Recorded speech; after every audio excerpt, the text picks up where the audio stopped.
The man woke up to find himself firmly trapped by a group of tiny people the size of fingers, completely bound with ropes all over his body. It was as if he were a pig waiting for slaughter during the new year.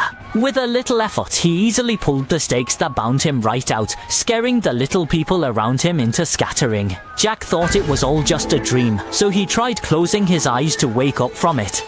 However, the general gave no chance, thrusting the spear fiercely at Jack's big foot. The needle-like pain told Jack that this was not a dream. Seeing this, the little people threw hooks at Jack, hooked his pants, and attempted to bind Jack again. Dozens of little people pulled hard backward, and Jack, not paying attention, was successfully pulled down. Unlucky. The general was successfully shoved into the ditch, and Jack unfortunately fainted once again. When he woke up, he discovered he was being carried by thousands of little people into the palace of the Little People tribe. But the king was not interested in the sudden gigantic being, so he ordered Jack to be imprisoned in a giant prison.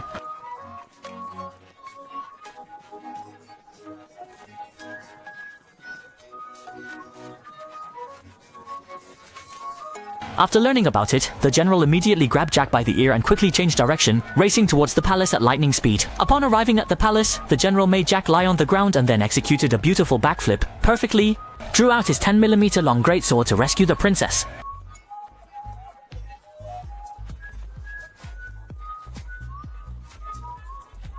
As the princess was in imminent danger, the general's men disregarded orders and directly pressed the switch to release all the chains on Jack's body, just as the enemy was about to take the princess away.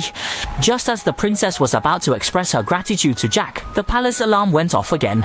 An unexpected fire broke out in the palace, and the king was trapped in his chamber. The situation was very urgent. Jack rushed towards the fire scene carelessly. Seeing the king in the chamber, Jack wanted to grab him with his hand, but the fire was too fierce and directly burned Jack's hand. Seeing the fire becoming more intense, Jack had no choice but to take off his pants.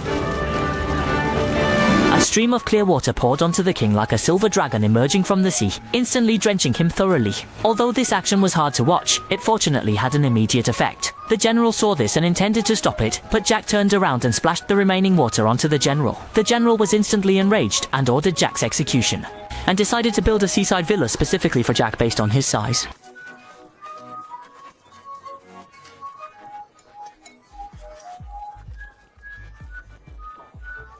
Not only is there a specially made private electric fan, but there are also several little people attending to him while he drinks coffee. For a haircut, several Tony teachers are arranged, and as for massages, a small team is directly dispatched. To provide Jack with a leisure spot, the king spent a large amount of money to build a cinema for Jack, with all the actors being performed by the little people. In this way, Jack enjoyed himself in Lilliput for a few months, and was even appointed by the king as the National Protection General. But the current general was quite displeased about it.